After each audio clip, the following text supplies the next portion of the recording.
తాకట్లో ఉన్న బంగారాన్ని విడిపించి ఆ రోజున మార్కెట్ ధర కట్టి మిగిలిన డబ్బును మీకు అందిస్తుంది కొమ్మూరి గోల్డ్.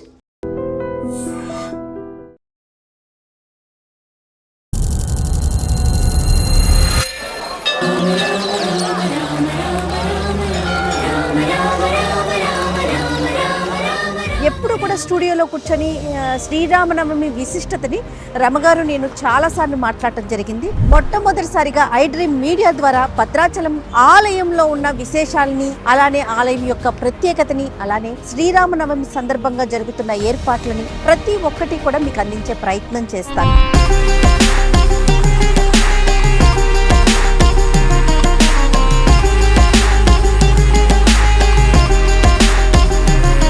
భద్రాచలం వచ్చేసాము, గోదావరి తీరాన్ని ఉన్నాము. బాగుంది కదా? బాగుందండి. అందరూ కూడా చక్కగా స్నానాలు కూడా చేస్తూ ఉన్నారు. ఈ నదీ తీరాల ఉన్న క్షేత్రాలు ఎక్కువ మహత్యం కలిగి ఉంటాయి. శ్రీరామనవమి దేశమంతా చేసుకుంటాం. అయితే ప్రత్యేకంగా తెలుగు వారికి ఏంటంటే పుట్టినరోజు పండుగ నాడే పెళ్లి పండుగను కూడా జరుపుకునే విధానం మనకు ఉన్నది. కాబట్టి తిరుకళ్యాణ బ్రహ్మోత్సవాలు జరుగుతున్నాయి భద్రాచలంలో. సీతారామ కళ్యాణం విశేషంగా జరుగుతుంది.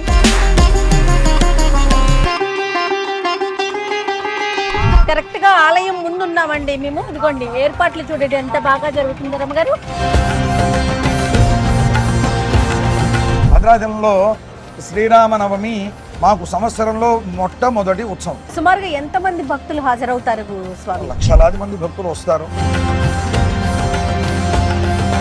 శ్రీరామనవమి అంటే స్టూడియోలో కూర్చొని మాట్లాడుకుంటాం, ఇంట్లో పూజ చేసుకుంటాం. కానీ పండుగకు ముందుగానే ఒక 4 రోజుల ముందుగానే మేము భద్రాచలం రావటం, ఇక్కడ ఆలయంలోని అణువుని మీ అందరికీ చూపించే ప్రయత్నం చేయటం నిజంగా పూర్వజన్మ సుకృతంగానే అనిపిస్తాము.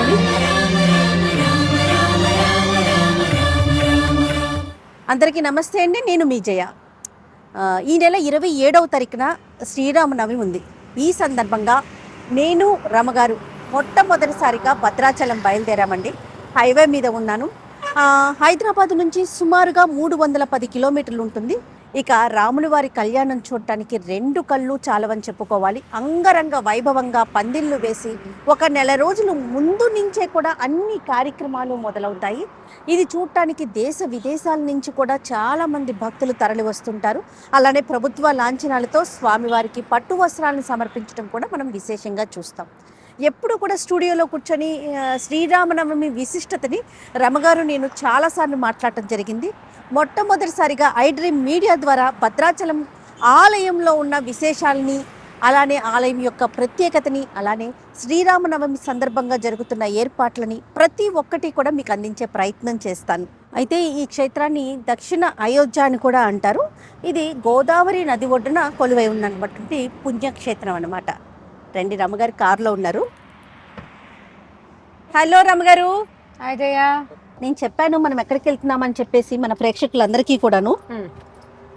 సో భద్రాచలం శ్రీరామనవమి సందర్భంగా నవమికి 4 రోజుల ముందు మనం భద్రాచలం వెళ్ళగలగటమే అదృష్టం. అవునండి. మనకు కలిగిన అదృష్టాన్ని మన ప్రేక్షకులు కూడా పంచగలగటం ఇంకా అదృష్టం. కాబట్టి మా అదృష్టాన్ని మీరందరూ పంచుకోండి. రైట్. ఓకే రమ్మగారు, స్టార్ట్ చేసేద్దామా? మోదమా? బాగు.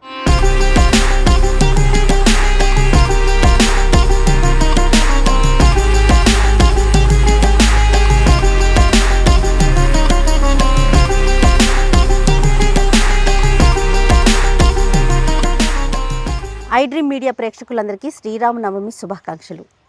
మేము నిన్న మధ్యాహ్నం హైదరాబాద్ నుంచి బయలుదేరి భద్రాచలం చేరుకున్నామండి. నైట్ స్టే చేసాము. మార్నింగే రెడీ అయ్యి ఆలయానికి వెళ్ళే ప్రయత్నంలో ఉన్నాము. అయితే ఈలోపు ఇక్కడ కొన్ని విషయాలు మాట్లాడుకుందాము. మన రాముల వారి కళ్యాణం గురించి, ఏర్పాట్ల గురించి ఇవన్నీ కూడా మాట్లాడుకుందామని చెప్పేసి ఉంచున్నాం. ఏం రామగారు? దక్షిణ అయోధ్య మంత్రాలు వినిపిస్తున్నాయి. సంగీతం వినిపిస్తుంది. గాలిలోనే గాలంతా రామమయంగా ఉంది. బాగా ఏర్పాట్లు కూడా చాలా బాగా కనపడుతున్నాయి. మనం ఊర్లోకి ఎంటర్ అవుతూనే పందిర్లు అవి కనిపిస్తున్నాయి, లైట్లు అవి బాగా కనపడుతున్నాయి. దగ్గరకు వెళ్తే ఇంకా ఎట్లా ఉంటుందో, ఇంకా మనం యువతలే ఉన్నాం కదా. అయితే ముందు నుంచే ఏర్పాట్లు చేస్తారు కదా రమ్మగారు? నెల ముందు నుంచే మొదలవుతుంది.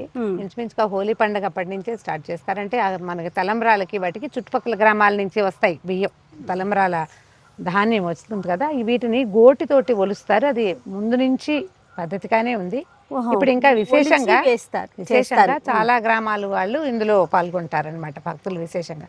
మనకి ప్రభుత్వం వాళ్ళు ముత్యాల తలంబ్రాలు ఇస్తారు. ఉమ్. ఈ మిగిలిన తలంబ్రాలు ఇక్కడ స్వామివారికి సేవించేవన్నీ కూడా గోటుతోటి ఒలిచి తీసుకొస్తారు. బట్ దంపటము ఇంకో రకంగా చేయరు, చాలా పవిత్రంగా పద్ధతిగా చేస్తారట. అదొకటైతే శ్రీరామనవమి దేశమంతా చేసుకుంటాం. ప్రతి పల్లెలోనూ రాముల వారికి పుట్టినరోజు పండుగ చేస్తాం. అయితే ప్రత్యేకంగా తెలుగు వారికి ఏంటంటే పుట్టినరోజు పండుగతో పాటు పెళ్లి పండుగ కూడా చేసుకోవటము చాలా రామదాస్ గారు ఏర్పరిచిన విధానంగానే చెప్తారు. మన దగ్గర చూసి ఇప్పుడు అన్ని చోట్ల మొత్తం తెలుగు తాట అన్ని చోట్ల కూడా సీతారామ కళ్యాణం చేసుకుంటారు.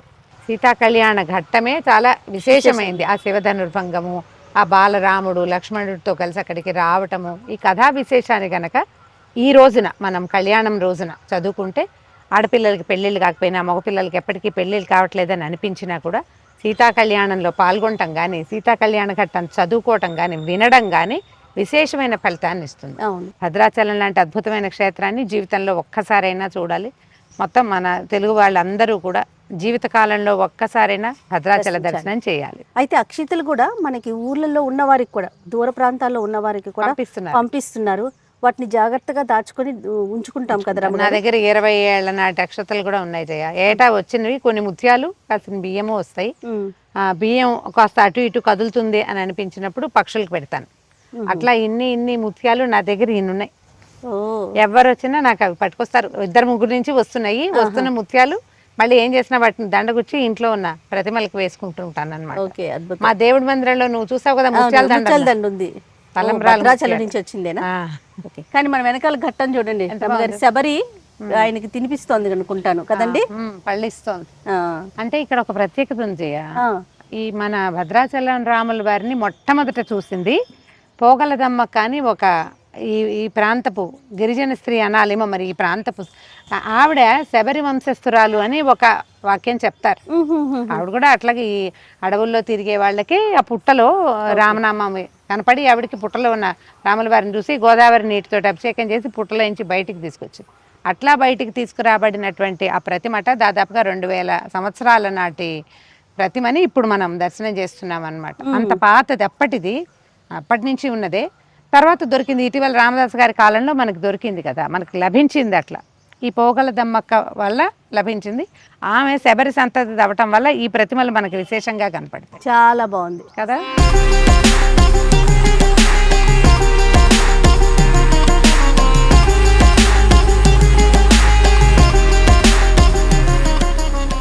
భద్రాచలం వచ్చేసాము, గోదావరి తీరాన్ని ఉన్నాము. బాగుంది కదా, బాగుందండి. అందరూ కూడా చక్కగా స్నానాలు కూడా చేస్తా ఉన్నారు. రాములు వారి కళ్యాణం కోసం వచ్చిన వారు అంటే తిలోదకాలు కూడా ఇస్తున్నట్టు అనిపిస్తా ఉంది రమ్మగారు. గోదావరి నది తీరంలో ఏదైనా చేయొచ్చు కదా, నది పుణ్య స్నానాలు చేస్తారు. తిలోదకాల కోసం వచ్చిన వాళ్ళు ఈ సమయం అవసరమైంది అనుకో, అలా వచ్చిన వాళ్ళు ఎలాగో వచ్చాం కదా ఈ పని చేద్దాం అనుకునే వాళ్ళు, అంటే ఏ కారణంతో వచ్చిన పని చేసుకునేవాళ్ళు. కాకపోతే ఒకటి ఉంది, ఇప్పుడు రాముల వారి కళ్యాణం కోసం వచ్చేవాళ్ళు కళ్యాణం దగ్గరలో ఉంది కదా, కళ్యాణం నాటికి రాలేకపోతే ఒకవేళ టికెట్లు దొరకపోయినా అప్పుడు జనసమర్థం ఎక్కువగా ఉంటుంది, ఉండలేము, రూములు దొరకలేదు లేదా దొరకవు, ఆ భయాలు ఉన్నవాళ్ళు ఈ వారం 10 రోజుల ఉగాది పండుగ నుంచి మొదలు పెట్టుకుని యాత్రికులు వస్తూనే ఉంటారు. కళ్యాణానికి సిద్ధమవుతున్న రాముల వారిని చూడడానికైనా వచ్చిన వాళ్ళు చాలా మంది చక్కగా నది స్నానం చేశారు. కాకపోతే ఎక్కువ లేవు గోదావరిలో, నీరు తక్కువ ఉంది. అయితే ఏ ప్రముఖ పుణ్యక్షేత్రం చూసినా కూడా నది ఒడ్డునే ఉంటాయి కదా రమ్మగారు. ఈ నదీ తీరాల ఉన్న క్షేత్రాలు ఎక్కువ మహత్యం కలిగి ఉంటాయి. భగవంతుడు స్వయంభూవులుగా వెలిసినవి చాలా క్షేత్రాలు. మన నరసింహస్వామి క్షేత్రాలు కొన్ని కొండల్లో ఉన్నాయి. ఇప్పుడు మన ధర్మపురి అవి గోదావరి నదీ తీరంలో ఉంది. కొండల్లో ఉన్నవి, నదీ తీరాలు ఉన్నవి, వీటికి ప్రత్యేకత ఎక్కువ ఉంటుంది. ఇప్పుడు నది అంటే ఏమిటి? జలం. అవును, నీరు జీవాన్ని తీసుకెళ్తుంది. ఇప్పుడు కింద జీవాన్ని తీసుకెళ్లే జీవ ప్రవాహం ఉండి పైన భగవంతుడి ప్రతిష్ట స్వయంగా వచ్చాడంటే అక్కడ మళ్ళీ దేవాలయం కూడా కట్టారు అనుకుందాం. కట్టేసరికల్లా ఏమవుతుంది, మంత్రంతో ఆ ప్రాంతం ఇంకా పవర్ఫుల్ అవుతుంది. అందుకని నదీ తీరాల్లో ఉన్న క్షేత్రాల మహత్యము ఇంత అంత అని చెప్పడానికి వీల్లేదు. అందుకని ఎప్పుడైనా నదీ తీరాల్లో ఉన్న క్షేత్రాలకు వస్తే స్వామివారిని దర్శించడంతో పాటుగా ఆ నదిలో కాస్త కాళ్ళు కడుక్కోవటం, కానీ చిన్నదైనా నీళ్ళు తీసుకుని నెత్తిమీద చల్లుకోవటం లాంటి క్రియ అయినా చేస్తే మనం ఎక్కువ పాజిటివ్ ఎనర్జీని సొంతం చేసుకోగలుగుతాం. మనకి తెలుగునాట అన్ని చోట్ల కూడా రాముల వారి కళ్యాణం చేస్తారు. దంపతులందరూ కూర్చుని సీతా కళ్యాణం చేసుకుంటే కన్యాదాన ఫలితం లభిస్తుంది. ఎవరి ఇళ్లలో ఆడపిల్లలు కానీ మగపిల్లలు కానీ పెళ్లిళ్ళు అవ్వటం లేదని అనిపిస్తే, చాలా ముఖ్యంగా ఆడపిల్లల వివాహాలు అవ్వట్లేదు అనిపిస్తే మనం రుక్మిణి కళ్యాణం పారాయణ చెప్పుకుంటాం కదా. ఈ సీతా కళ్యాణం అవకాశం ఉన్నప్పుడు మనం కూడా ఆ కళ్యాణంలో పాల్గొంటాం కానీ, కళ్యాణానికి కొంత సంభారాలు ఇవ్వడం కానీ, కళ్యాణానికి ధన సహాయం చేయటం కానీ, మనమే స్వయంగా కళ్యాణంలో కూర్చోవటం కానీ చేస్తే ఈ ఫలితం లభిస్తుంది అని చెప్తారు. సాధారణంగా ఇదే చేస్తాం. కాకపోతే చైత్రమాసం కదా, ఇప్పుడు ఏంటంటే ఈ మాసంలో మంచినీళ్లు, పానకము అవన్నీ ఎవరికైనా ఇస్తే మనకి విశేషమైన ఫలితం లభిస్తుందని చెప్తారు.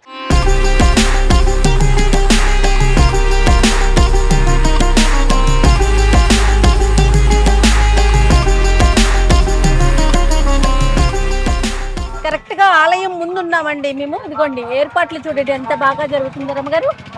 ఎంట్రన్స్ అంటే చూడండి చక్కగా గంటలు పెట్టి చాలా బాగా కడుతున్నారు కదా ప్రకారం. ఆ పక్కంతా చాందినీలు కడుతున్నారు చూడు. అంటే ఇది చూడండి ముందు చాలా అందంగా ఉంది. టెంపుల్ థీమ్ లో చేశారు. ఆ ఫీల్ కనిపిస్తా ఉంది చూడండి. అందుకని ఏనుగులు, గంటలు, రామదాస్ గారి విగ్రహం, రామదాస్ గారి విగ్రహము చాలా బాగుంది.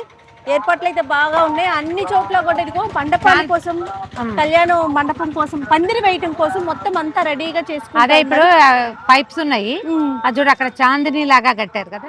ఈ తెల్లటి ఉంటే ఏమవుతుందంటే ఎండ తక్కువ ఉంటుంది. ఓకే, అందుకని చాందినీలు తెల్లటివి కడతారు. అంచలు వెంబడేమో రెడ్ గ్రే బ్లూ వేశారు. ఇది వరకు చలువు పందిళ్ళు అనేవాళ్ళు రమ్మగారు. అవునంటే అప్పుడు తాటాకు పందిళ్ళు వేసేవాళ్ళు. తాటాకు పందిరే చలువ పందిరి అంటే. ఒక్కసారి లోపలికి వెళ్ళి లోపల ఎలాంటి ఏర్పాట్లు జరుగుతున్నాయి, అలానే శ్రీరామనవమి యొక్క విశిష్టత అవన్నీ కూడా ఆలయం లోపలే చెప్పుకుందాం రమ్మగారు.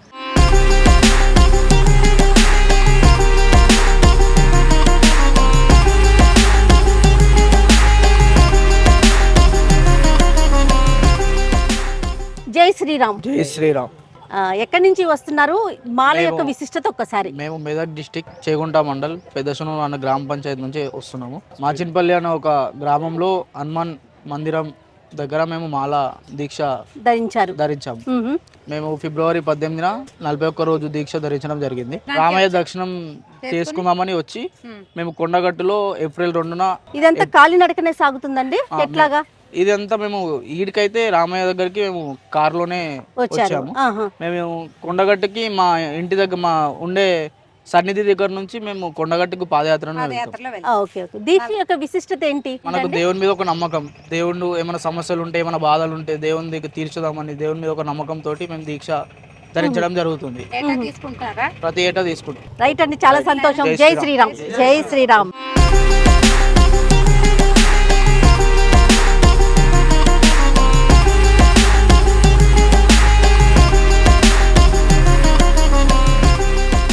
రమ్మగారు, నేను ఆలయ ప్రాంగణంలో ఉన్నామండి. భక్తుల రద్దీ అయితే ఎంత ఎక్కువ ఉందో, ఇసుకేస్తే కూడా రాలనంత జనం కనిపిస్తూ ఉన్నారు. అయితే దర్శనానికి కాస్త సమయం ఉందని చెప్పేసి ఆలయంలోనే కూర్చొని మరీ మాట్లాడుతూ ఉన్నాము.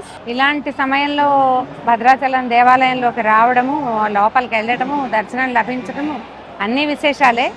ఆ విశేషాలతో పాటు మరిన్ని కొత్త కొత్త విశేషాలు ఏమైనా తెలుసుకుని మీకు తెలియజేస్తాం. రైట్, అంటే ఇంతవరకు ఎప్పుడు కూడా ఎక్స్పీరియన్స్ చెయ్యిందండి ఇది. ఎప్పుడు కూడా శ్రీరామనవమి అంటే స్టూడియోలో కూర్చొని మాట్లాడుకుంటాం, ఇంట్లో పూజ చేసుకుంటాం. కానీ పండుగకు ముందుగానే ఒక 4 రోజుల ముందుగానే మేము భద్రాచలం రావటం, ఇక్కడ ఆలయంలోని అణువుని మీ అందరికీ చూపించే ప్రయత్నం చేయటం నిజంగా పూర్వజన్మ సుకృతంగానే అనిపిస్తూ ఉంది.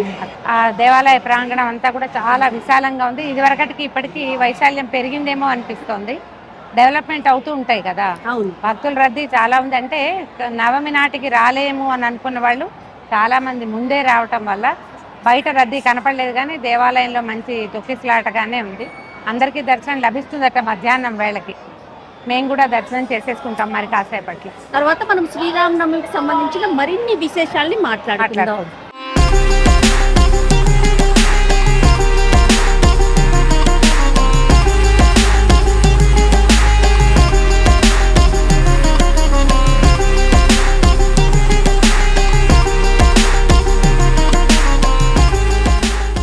ఎంత జన్మ ధన్యం అంటే మాటల్లో చెప్పలేమండి. నాది కొని రమగారి గారి అనుభూతి.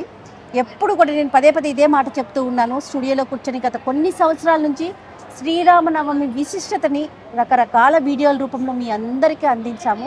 అయితే ఈరోజు స్వయాన భద్రాచలంలో రాముల వారి సన్నిధిలో కూర్చొని మాట్లాడుకునే అవకాశం ఆ భగవంతుడు మాకు కల్పించాడు.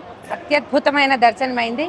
ఇంత ఎక్కువ హడావిడిగా ఉన్న సమయంలో స్వామివారికి ఎదురుగా కూర్చుని చక్కగా అత్యద్భుతమైంది 10 నిమిషాల పాటు. అవును, నేను ఎన్ని శ్లోకాలు చదివేసుకున్నాను, ఎన్ని స్తోత్రాలు చదివాను, కన్నుల పండగగా చూసావు. చాలా అద్భుతమైన దర్శనం అయింది. రైట్ రమగారు, శ్రీరామనవమి విశిష్టత. దేశమంతా రాముల వారి పుట్టినరోజు చేసుకుంటారు. ఒక్కొక్క రాష్ట్రంలోనూ ఒక్కొక్క రకంగా చేస్తారు. మనకి ఈ తెలుగు నేల మీద భద్రాచలంలో, తెలంగాణ రాష్ట్రంలో ఉంది భద్రాచలం. ఇక్కడ విధానం ఏంటంటే పుట్టినరోజు నాడు రాముల వారికి పెళ్లి పండగ నిర్వహించడం కూడా. అంటే కొన్ని చోట్ల ఈ సమయంలోనే వివాహం అయిందని కూడా చెప్తారట. అంటే అభిజిత్ లగ్నంలో అయ్యిందని. అదే అభిజిత్ లగ్నం ఇప్పుడు కూడా ఏంటంటే 12 గంటల తర్వాత కదా చేస్తారు. ఈ దేవాలయాన్ని నిర్మించిన కంచర్ల గోపన్న గారు మనకి రామదాసుగా ప్రఖ్యాతిగాంచినటువంటి భక్తాగ్రగణ్యులు వారి ఏర్పాటు ప్రకారము స్వామివారు అంతరాలయంలో లోపల ఉన్న అన్ని కళ్యాణాలు దేవాలయంలో జరుగుతాయి. ఇక్కడ రాముల వారి కళ్యాణం మాత్రం బయట బయట కళ్యాణం చేసే విధానాన్ని గోపన్న గారే ప్రవేశపెట్టారు. అంటే అందరూ చూడాలన్న ఉద్దేశం ప్రజలకి అందుబాటులో ఉండటం కోసం స్వామి ఊరేగి అందరికి లోక కళ్యాణం కోసం బయట కళ్యాణం అనే విధానం వల్ల ఈ బయటే కళ్యాణం జరుపుకోవటం వల్ల ఏంటంటే మనం అందరం ప్రజలంతా చూడగలుగుతారు. ఇప్పుడు దేవాలయం లోపల కళ్యాణం జరిగితే ఎట్లా చేయగలుగుతాము? ఇరుకు జనానికి అందరికి అవకాశం లభించదు. కాబట్టి స్వామి వేంచేపుగా బయటకు వస్తారు, ఊరేగింపుగా బయటకు వచ్చి బయట వేంచేపు చేయించి అక్కడ కళ్యాణం జరిపించడం ఇక్కడ విధానంగా కనపడుతుంది. మనకి రామాలయాల్లో అన్ని చోట్ల రాముల వారు కోదండం ధరించి కనిపిస్తారు.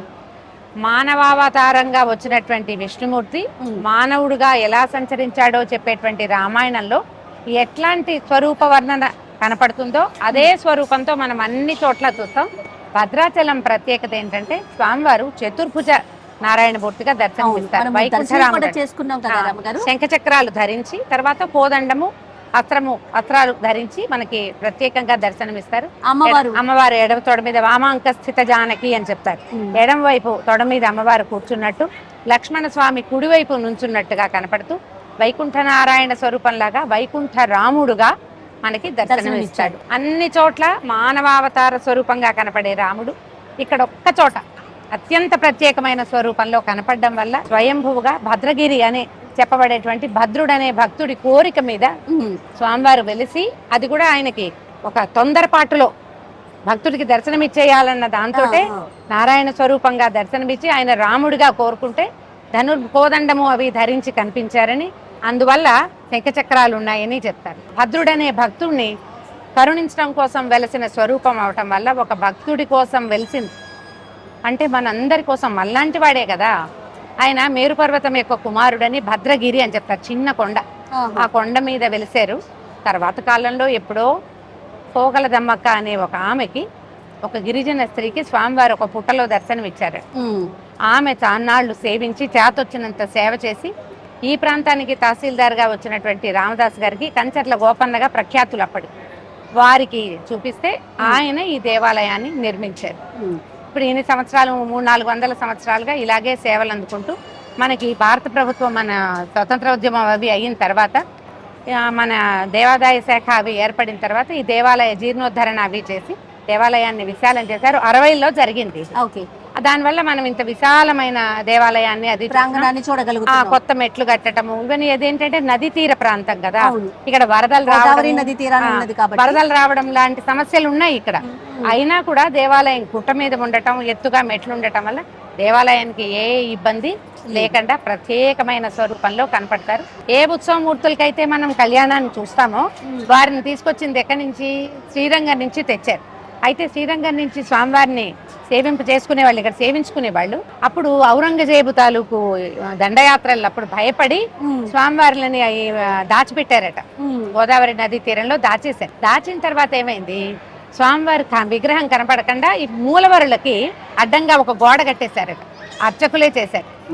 ముందు అలాంటి ఒక మూర్తిని ప్రతిష్ఠ చేస్తే ఔరంగజేబు సైనికులు వాళ్ళు ముందున్న మూర్తినే ధ్వంసం చేసి వెళ్ళిపోయారు.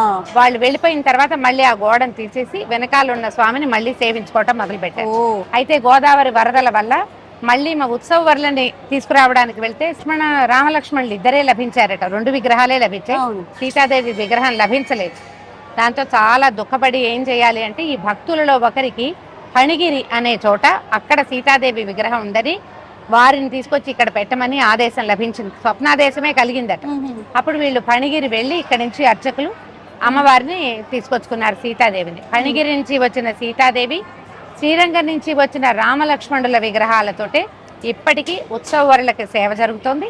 వారికి కళ్యాణం కూడా జరుగుతుంది. ఆ కళ్యాణమూర్తుల్ని శ్రీరామనవమి రోజున మనం అందరం సేవించుకుంటాం.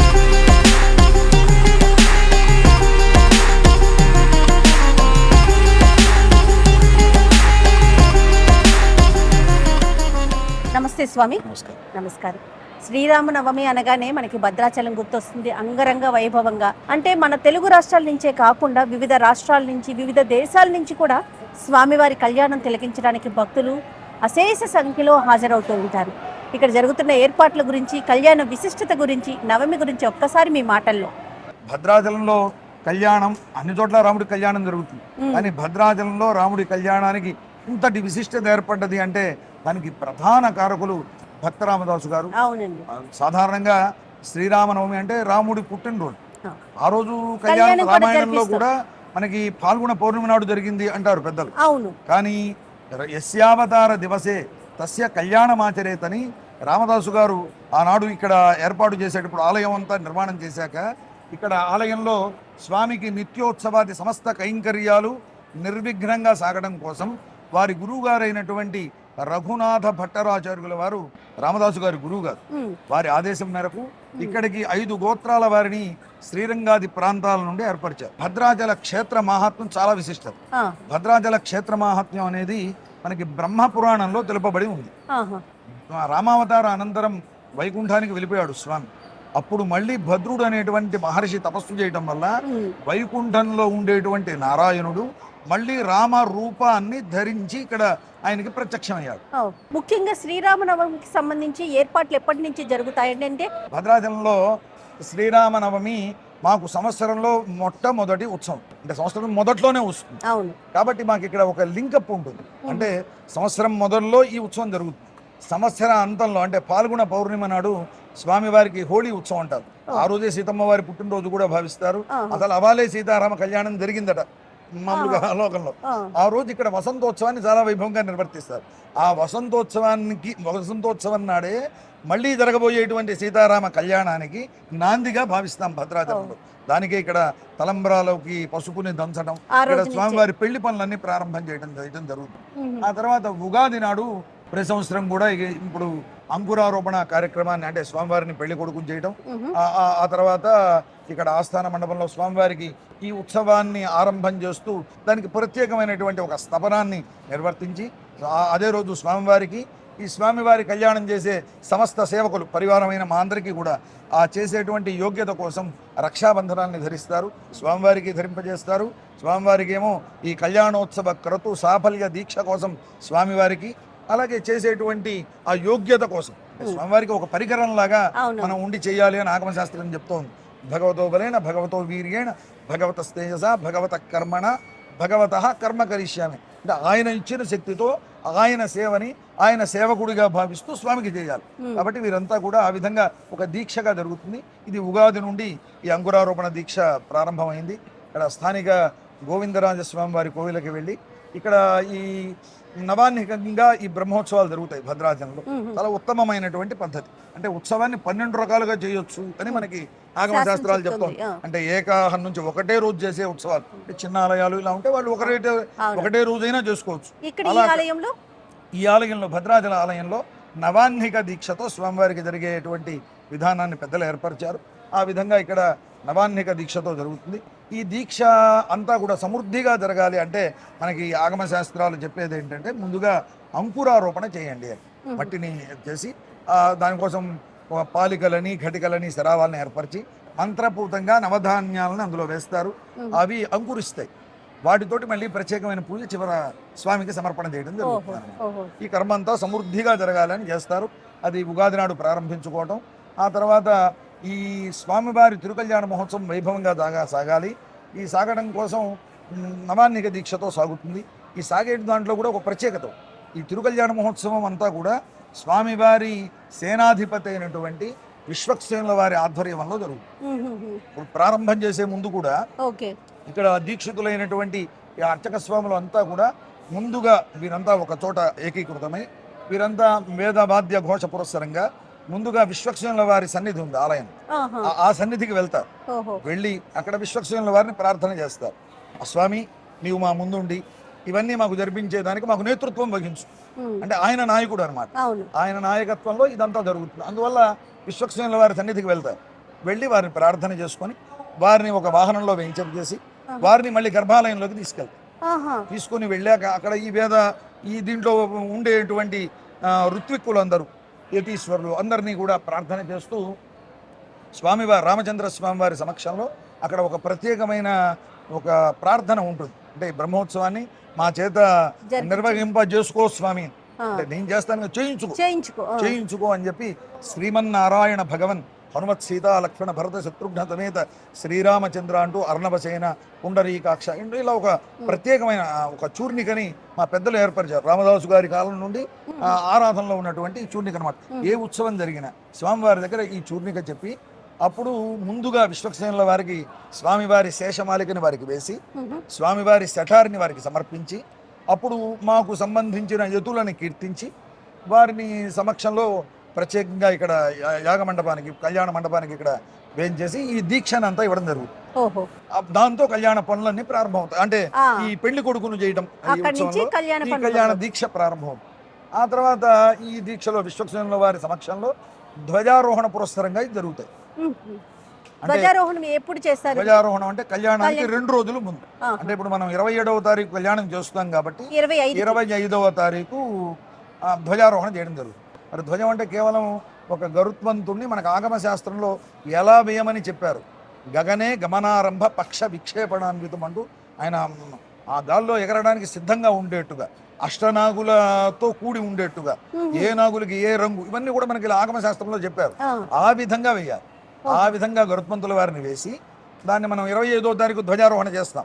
దానికి ముందు రోజు ఇక్కడ వేసినటువంటి వారు అర్చక స్వాములకి సంబంధికుల్లో ఒకరు స్థానిక జీయర్ మఠంలో ఈ గరుడోత్సవం అని చెప్పి జరుగుతుంది. అక్కడ నుంచి వేదవాద్య ఘోష పురస్సరంగా ఆలయానికి తీసుకుని వచ్చి స్వామివారికి ఎదురుగుండా సమర్పణ చేసి సర్వేశ్వర జగన్మయ త్వయా యథాతు కథితం తథా శక్తుం తథా కర్తుం అశక్యతే అంటూ నీ చల్లని చూప గరుడపటంపై ప్రసరిస్తే అందులో ఉండే దోషాలన్నీ కూడా హరింపజేయ స్వామి అని స్వామిని ప్రార్థించి ఇక్కడ వైనతేయ ప్రతిష్ఠ జరుగుతుంది. మామూలు విగ్రహాలకన్నిటికీ 5 రోజులు ఎలా జరుగుతుందో ఈ ధ్వజ పటానికి కూడా వివిధ అందులో చెప్పినటువంటి వివిధ ఆగమ శాస్త్రంలో చెప్పిన తీరుతో ఈ వైనతేయ ప్రతిష్ఠ జరుగుతుంది. ఇప్పుడు 24వ తారీఖు రాత్రిపూ 25వ రోజు స్వామివారికి ధ్వజారోహణ గావించడం ప్రతిష్ఠ పూర్తి తర్వాత కళ్యాణ ఘట్టం మొదలైంది. దాంతో ప్రారంభం. ఇక్కడ అగ్ని ప్రతిష్టాపన జరుగుతుంది. అంటే నవాన్నిక దీక్ష ఆ ధ్వజారోహణతో ప్రారంభం. సంతోషం. అందువల్ల ఇక్కడ ప్రత్యేకత అన్నమాట. ఇవన్నీ కూడా సుమారుగా ఎంత మంది భక్తులు హాజరవుతారు స్వామి? లక్షలాది మంది భక్తులు వస్తారు. మాకు కూడానండి ఎప్పుడు కూడా స్టూడియోలోనే కూర్చొని మాట్లాడుకునే వాళ్ళం. నవమి విశిష్టత ఇవన్నీ కూడా భద్రాచలం వచ్చి స్వామి వారి సన్నిధిలో మాట్లాడుకునే అవకాశం ఆ భగవంతుడి కల్పించాడు. ఛానల్ బయట వల్ల చాలా మంది దూరంగా ఉండేటువంటి భక్తులందరికీ కూడా ఇక్కడ జరిగేటువంటి ఈ క్షేత్ర వైభవాలని, ఎందుకంటే నాడు కేవలం కళ్యాణంలో 3 గంటలు అయితే అక్కడ జరుగుతుంది. ఇవన్నీ తెలుసుకోవడం కూడా కష్టం. ఇందులో తెలుసుకోవాల్సిన అంశాలు చాలా ఉన్నాయి. వాటి కోసం మీరు ముందస్తుగా వచ్చి ఎక్కువ విషయాన్ని జనానికి తెలియజెప్పాలి అనే లక్ష్యంతో మీరు రావడం మిమ్మల్ని కూడా అభినందిస్తున్నాం.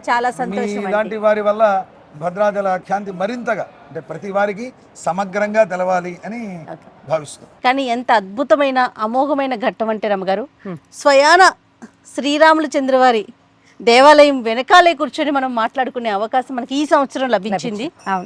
మరి పండుగ రోజు యొక్క విధి విధానాలు, శ్రీరామనవమి యొక్క విశిష్టత ఒకసారి మనం మాట్లాడుకుందాం. ఏం రమ్మగారు? తప్పకుండా. నవమి పండగ శ్రీరాముల వారి పుట్టినరోజు. అయితే ఎప్పుడో ఎన్నో యుగాల ముందు వాడైన రాముడు మనకి ఆరాధ్య దైవంగా ఉన్నాడు. భారతీయుల ఆరాధ్య దైవం శ్రీరామచంద్రుడు. శ్రీరాముని కథే మనకి ఆరాధ్య గ్రంథం కూడా. రామాయణాన్ని మించిన గ్రంథం లేదు, రాముడిని మించిన దైవము లేదు. అట్లాంటి నేపథ్యంలో మనం ప్రతి సంవత్సరము శ్రీరామనవమి జరుపుకుంటాం. ఎవరికి ఎంత చేతొస్తే అంత. పుట్టినరోజు పండుగ నాడే పెళ్లి పండుగను కూడా జరుపుకునే విధానం మనకు ఉన్నది కాబట్టి అని ఊరూరా మన దగ్గర ఉన్న ప్రతి ఊర్లోనూ కూడా సీతారామ కళ్యాణం విశేషంగా జరుగుతుంది. తిరుకళ్యాణ బ్రహ్మోత్సవాలు జరుగుతున్నాయి. భద్రాచలంలో ఏర్పాట్లు విశేషంగా కనపడుతున్నాయి.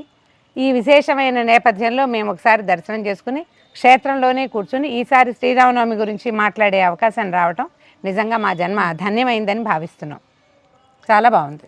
అద్భుతం రమ్మగారు. ఇది స్వామివారికి ప్రధానంగా మనము ఈ రోజున పానకము వడపప్పు సమర్పించుకున్నాం. దీని వెనకాల ఉన్న ఆంతర్యం ఏమన్నా ఉందా? చైత్రమాసం వచ్చేసింది. చైత్ర వైశాఖ మాసాలని మధుమాధవ మాసాలు అంటారు. ఈ మధుమాసంలో ఎండలు ముదిరిపోతాయి.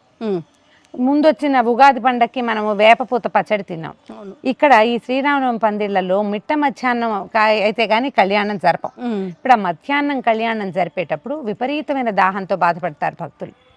అందుకని ఏదైనా ఒక తీయని వస్తువుని స్వామికి నివేదన చేసి అది పుచ్చుకుంటే కనుక దాహం తీరుతుంది, కళ్యాణపు వేడుకల్ని ఆస్వాదించగలుగుతాం.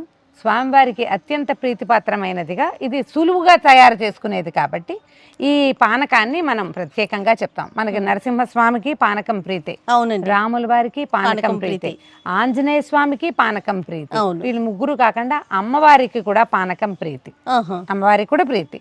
అందుకని ఈ ప్రత్యేక చైత్రమాసపు నవరాత్రులలో మనం తప్పకుండా స్వామివారికి పానకాన్ని నివేదనగా చేస్తాం. పానకము వడపప్పు పెడతాము, కొబ్బరికాయలు కొడతాము, అరటిపళ్ళు నివేదన పెడతాం. పాయసాలు పులిహోరలు దద్దోజనాలు చేసుకోగలిగితే మా అధికం ఫలం, దానికి మరీ మంచిదే. అవేవి చేయలేకపోయినా కొద్దిగా రాముల వారికి ఏదైనా పూజ చేసుకుని పట్టాభిషేక పటం ఏదైనా ఉంటే కాస్త 4 పువ్వులు సమర్పించి గంధం సమర్పించి చక్కగా హారతి అందించి ఈ ఏదైనా చిన్న నివేదన అయినా సరే పానకము వడపప్పు లాంటిది నివేదన చేసుకున్నా కూడా శ్రీరామనవమి వేడుక మనం జరుపుకున్నట్టే. కళ్యాణోత్సవాలు మనం టీవీలలో ప్రసారాల్లో చూసే అవకాశం లభిస్తుంది కాబట్టి ఈ ప్రత్యేక దినం రోజున ఏంటంటే రాముల వారికి సంబంధించిన స్తోత్రాలు ఏవైనా చదువుకోండి, మంచిది. రామాయణం చదువుకోండి, చాలా మంచిది. వాల్మీకి రామాయణంలో కొంత భాగమైనా చదువుకోండి, రామకథని వినండి, అది కూడా మంచిది. ఇవేవి మీ వల్ల కాదు, శ్రీరామ అనుకోండి చాలు, ఎక్కువ సార్లు అనుకోండి. ఈ ప్రత్యేక దినం రోజున మనకి రాముల వారి పుట్టినరోజు. మర్యాద పురుషోత్తముడు రాముడు ఎవరితోటి గొడవ పడినవాడు కాదు, పోట్లాడినవాడు కాదు. అవసరమైతే యుద్ధం చేశాడు కానీ లేకపోతే ఎప్పుడు ఆయన తగాదాలకు దిగల. పైగా రాముడు స్మితపూర్వ భాషిగా చెప్తాడు, ముందు నవ్వి ముందు మాట్లాడేవాడు ఆయన, ఆయనే పలకరించేవాడు. కాబట్టి మనుషులతోటి స్నేహపూర్వకంగా మెలుగుదాం. ఈ పండగ రోజున మనం ఉగాది పండగ రోజున ఓత్ తీసుకుని ఉంటాం, ఈ సంవత్సరం ఇది చేయాలి అది చేయాలి. శ్రీరామనవమి రోజున రాముడి లక్షణాల్లో ఒక్కటి కనీసం చిన్నది తేలికపాటిది ఎవరినైనా నవ్వుతూ పలకరించడం, నవ్వుతూ మాట్లాడడం, ఏదైనా అడిగితే చేయగలిగితే చేస్తానని చెప్దాం, చేయలేకపోతే చేయలేనని నవ్వుతూనే చెప్పచ్చు. కానీ నవ్వుతూ ప్రతి వాళ్ళతోటి సహమానవులతోనే తోటి మానవులతోటి ప్రేమపూర్వకంగా మెలగటమే రాముని తత్వం. ఆ తత్వాన్ని అనుసరిద్దాం, చక్కగా శ్రీరామనవమి వేడుకని సుసంపన్నం చేసుకుందాం. సంతోషం రమ్మ గారు, మరొక్కసారి శ్రీరామనవమి శుభాకాంక్షలు.